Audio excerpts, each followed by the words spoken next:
বন্ধুরা, চিকেনটা আমি দই মাখিয়ে রেখে দিচ্ছি 1 ঘন্টা। যদি 1 ঘন্টা মেখে ম্যারিনেট করে রাখা যায় না, দারুণভাবে নরম হয়ে যায়, ভীষণই খেতে টেস্টি হয়। তো আমি সেই জন্য 1 ঘন্টা এই টক দই ম্যারিনেট করে, আর শুধু টক দই ম্যারিনেট করে রেখে দেবো। তারপরে আমি মশলা টশলা দেবো। তো এখন শুধু টক দইটা মাখিয়ে রেখে দিচ্ছি। নমস্কার বন্ধুরা, চলে এসেছি একটা নতুন রেসিপি নিয়ে। তো রেসিপিটা চিকেন রেসিপি অনেকগুলোই দেখিয়েছি। আজকের রেসিপিটা চিকেন মশলা রেসিপি করছি। তোমরা একটু প্রথম থেকে শেষ পর্যন্ত দেখো। তো তাহলে চলো বন্ধুরা, দই মাখানো হয়ে গেছে, টক দই মাখানো হয়ে গেছে, আর একটু বাদাম দেবো।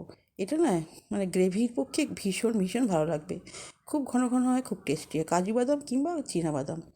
তো যাই হোক, 1 ঘন্টা কিন্তু হয়ে গেছে। তো এইবার আমি কিছু মশলা বেটে ফেলেছি। দেখো, পেঁয়াজ বাটা, পেঁয়াজ পেস্ট করেছি, আদা রসুন, ধনে জিরে মৌরি, সমস্ত মশলা আমি পেস্ট করে রেখে দিয়েছি। তো আগে আমি পেঁয়াজ বাটা দিলাম। এরপর আমি রসুন বাটা আর দেবো, একটু মাখিয়ে রেখে তারপরে দেবো আদা বাটা। মাখিয়ে আরও আমি 1/2 ঘন্টা রেস্টে রেখে দেবো। তো আদা সেদ্ধ করায়, আর টক দই নরম করায়, সেদ্ধ করতে সাহায্য করায় আর কি। এই যে আদা দিয়ে দিলাম, দিয়ে মাখিয়ে রেখে ম্যারিনেট করে দিয়ে এই যে আদা বাটা দিলাম, দেখো, দিয়ে ম্যারিনেট করে আমি 1/2 ঘন্টা রেখে দেব। বন্ধুরা, 1/2 ঘন্টা হয়ে গেছে। আমি কড়াতে লঙ্কা দিলাম, আর তেজপাতা দিলাম, 4টে লঙ্কা, তেজপাতা, একটা এলাচ, আর একটা দিলাম। এবার দেব জয়িত্রী ফলটা, ভেঙে দিচ্ছি গুঁড়ো করে। ভীষণ সুন্দর গন্ধ, এত ভালো লাগে গন্ধটা, আমার তো ভীষণ ভালো লাগে এই জয়িত্রীটা। দিয়ে এবার ভাজা ভাজা করে নিতে হবে।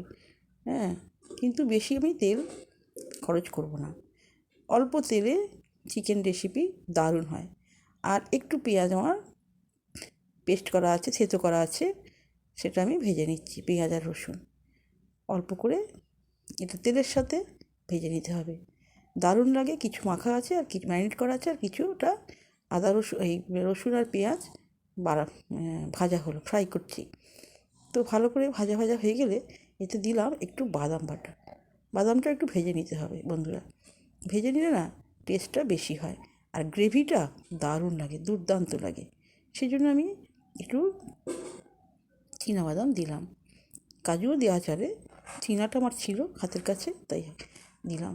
আর একটু দিলাম 1 চামচ মগজদানা। মগজদানা দিলে ভীষণ ভালো লাগবে, সেই জন্য মগজদানা দিলাম। দিয়ে ভালো করে নাড়াচাড়া করে নিচ্ছি।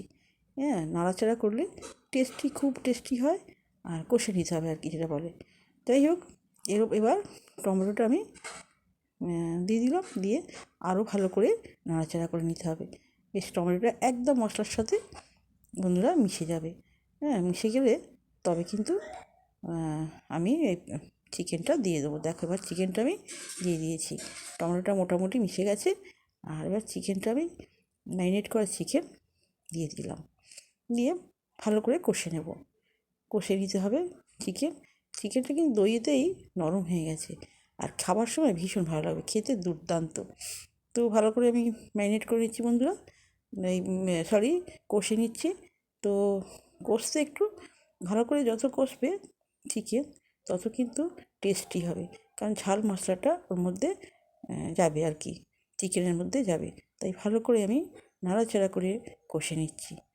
আর আমার চ্যানেলে চিকেনের রেসিপি অনেকগুলোই আছে বন্ধুরা, তোমাদের পছন্দ হলে দেখো, খুব ভালো লাগবে, আর খেতেও খুব দুর্দান্ত লাগে, সকলেই বলে দুর্দান্ত লাগে খেতে। হ্যাঁ, এইবার তো এর মধ্যে আমি কী দেবো জানো, লঙ্কা হলুদ এগুলো না দিলে তো মানে সাদাটাকে মনে হয় যেন অ্যানিমিয়া হয়েছে।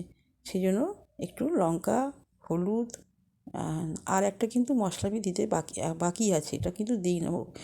ভাজলে যেন মনে হয় আমার এর স্বাদ গন্ধ গুণটা নষ্ট হয়ে যায়, সেই জন্য আমি পরে দেবো এটা। সেটা কি জানো তো, সেটা হচ্ছে মৌরি, জিরে, ধনে একসঙ্গে আমি গোটা মশলাটা বেটে নিয়েছি। মশলা বাটাটাই আমি বেশি পছন্দ করি, এখন মশলা বাটাটাই দেখি বেশি, এই যে দিয়ে দিলাম, জানো তো বন্ধুরা। হ্যাঁ, দিয়ে এবার কিন্তু আমি বেশি মানে কষলে আর কি এর গুণটা নষ্ট হয়ে যায়। সেই জন্য এবার হলুদ দিলাম রং হওয়ার জন্য, কালার হওয়ার জন্য। আর হলুদ তো আমাদের শরীরে একান্ত প্রয়োজন, অ্যান্টিবায়োটিকের কাজ করে। যাই হোক, সেই জন্যই আমরা হলুদ ব্যবহার করি।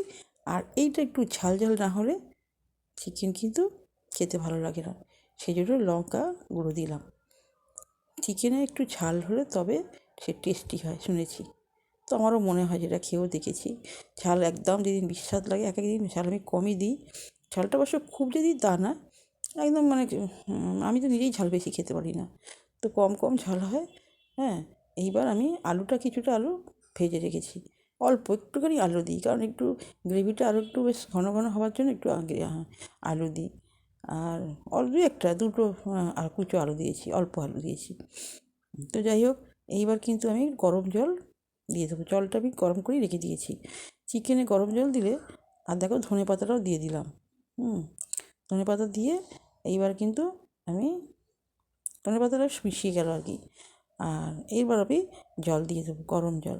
গরম জল না দিলে কিন্তু এই মশলাটা সমস্ত কেটে যায়, সেই জন্য জলটা আগে থেকে আমি গরম করে রেখেছিলাম, আর জলটা দিয়ে দিলাম।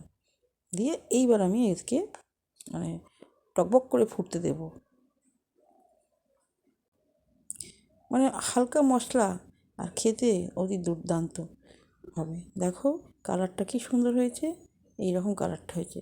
গ্রেভিটা কিন্তু খুব ঘন ঘন হবে, বাদাম আছে তো, বাদামের জন্য গ্রেভিটা খুব ঘন ঘন হবে, আর খেতে খুব টেস্টি হবে। বাদাম আছে আর মগজদানার জন্য এর স্বাদটা অনেক গুণ বাড়িয়ে দেবে। তো এখন আমি সিদ্ধ করে নেবো চেপে, আর একটু চিনি দিলাম। আর একটা কিন্তু জিনিস এখনও দিইনি আমি, যেটা না দিলে একদমই, এই যে নুন দিয়ে দিলাম, না দিলে একদম মানে বৃথা যেত রান্নাটা। সেজন্য একটু দিয়ে দিলাম নুন, আর একটু দিয়ে দিলাম, দিয়ে ভালো করে মানে ঘেঁটে দিয়ে আর ঢাকা দিয়ে রেখে দেবো। তো এই প্রসেসে চিকেনটা দেখছো বাদাম দিয়েছি তো, সেই জন্য গ্রেভিটা প্রথম থেকে ওপর থেকেই ঘন ঘন লাগছে। হ্যাঁ, আর বাদাম থেকে তো একটু বাদাম ফুটলে একটু দুধ বেরোয়। সেই জন্য বাদামটা আমি দিলাম, দেখো টকবক করে ফুটছে। আর এই যে আমার মশলা আছে, মানে বিরিয়ানি মশলা একটু দিয়ে দিলাম, দারুণ টেস্টি হবে, ভীষণ সুন্দর গন্ধ। দিয়ে ভালো করে নাড়াচাড়া করে নিল। দেখো বন্ধুরা কেমন হয়েছে তোমরা একটু বলো। আর একটু আমি মানে গ্রেভি গ্রেভি রাখবো, আর একটু ধনেপাতা দিয়ে দিলাম। প্রথমে একটু দিয়েছিলাম, এখন একটু ধনেপাতা দিলাম। হ্যাঁ, এই ধনেপাতাটা দিলে টেস্টিটা মানে স্বাদটা, গন্ধটা আর কি খুব ভালো লাগবে। তো যাই হোক, এইভাবে আমি চিকেনটা রান্না করলাম। আর একটু ঘি দিলাম, কিন্তু একটু ঘি দিলে না ভীষণ ভালো লাগবে খেতে, সেই জন্য একটু ঘি দিয়ে দিলাম। দিয়ে এইবার ঢাকা দিয়ে রেখে দেবো। দেখো হয়ে গেছে, কেমন হয়েছে। আর সব শেষে কিন্তু আর একটা জিনিস দেবো, দারুণ আমাদের সবার প্রিয় টক দই। এই টক দইটা না অল্প প্রথমে তো মেখে রেখেছিলাম, আর নামানোর আগে একটু টক দই ছড়িয়ে দেবেন। ভালো থেকো, সুস্থ থেকো।